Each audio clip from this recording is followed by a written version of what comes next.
हमारे व्यस्त जीवन में ईश्वर की आवाज़। कहा जाता है महान पुरुष महान व्यक्ति जन्मते नहीं बनते हैं।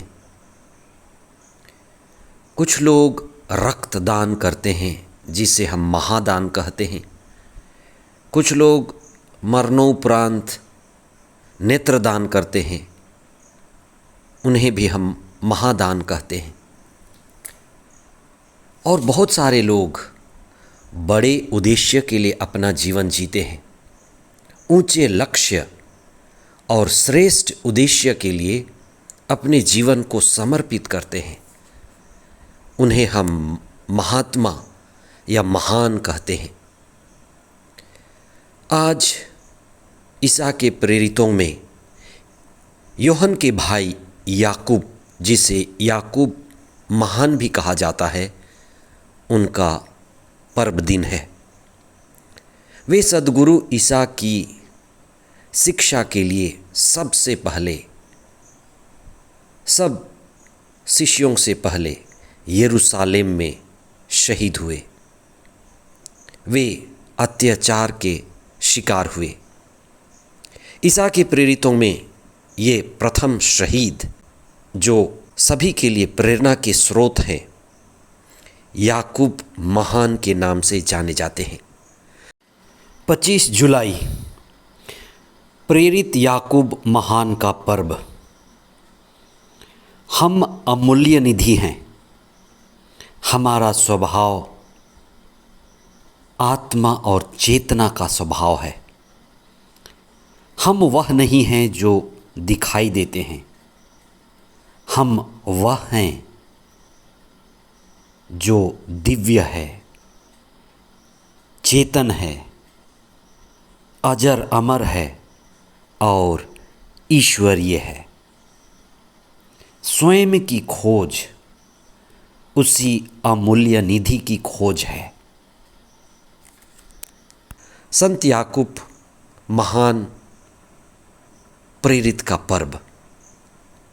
पहला पाठ कुरिन्थियों के नाम संत पौलुस का दूसरा पत्र अध्याय 4 पद संख्याएं 7 से 15 तक, और संत मती का सुसमाचार अध्याय 20 पद संख्याएं 20 से 28 तक। यदि बड़ा महंगा या मूल्यवान इत्र जो शीशी में बंद है, तो उस इत्र के मूल्य के कारण शीशी का मूल्य भी बढ़ जाता है।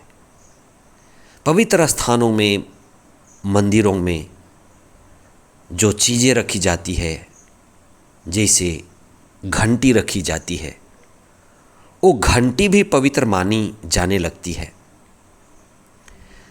हमारे खाने के थाली से खाना का दाना गिर जाता है, हम उस पर ध्यान नहीं देते, लेकिन जब प्रसाद या परम प्रसाद का एक दाना, एक टुकड़ा गिर जाता है, तो हम झुककर बड़ी श्रद्धा से उसे उठाते हैं।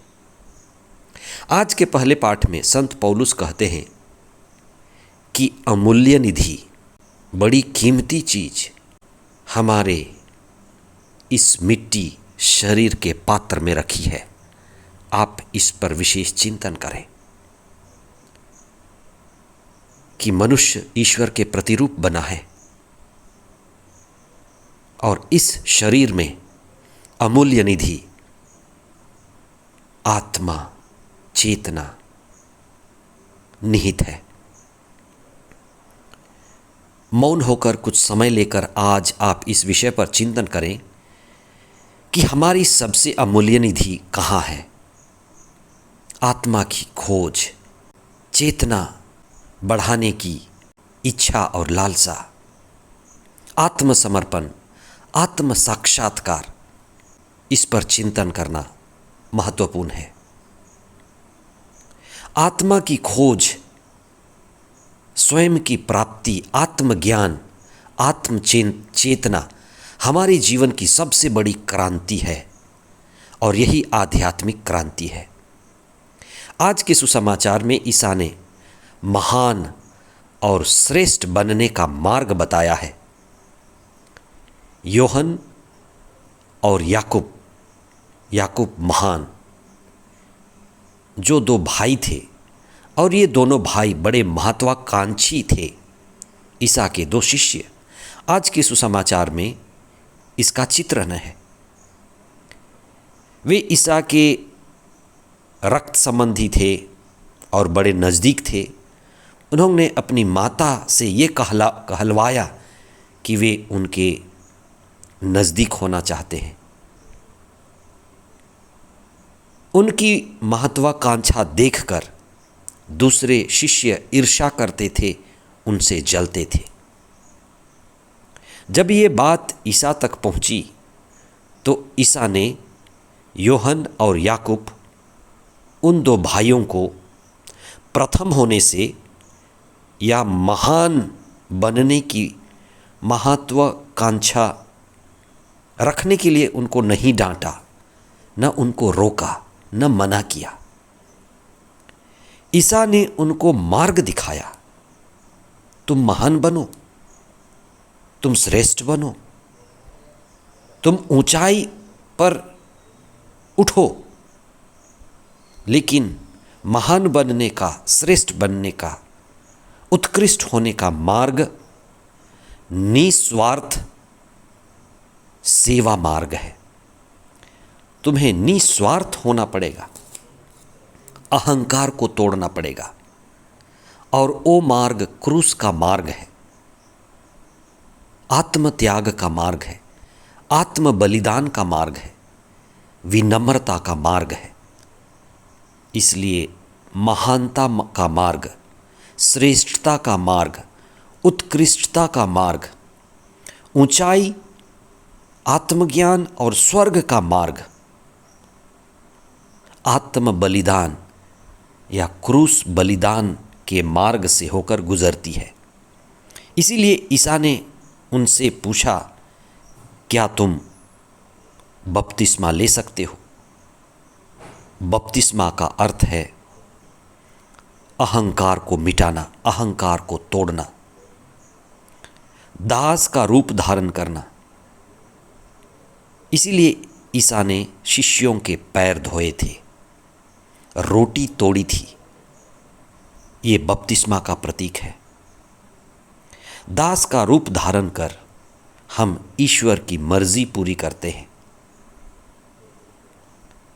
रोटी तोड़कर, शिष्यों के पैर धोकर ईसा ने पिता ईश्वर की मर्जी पूरी की थी।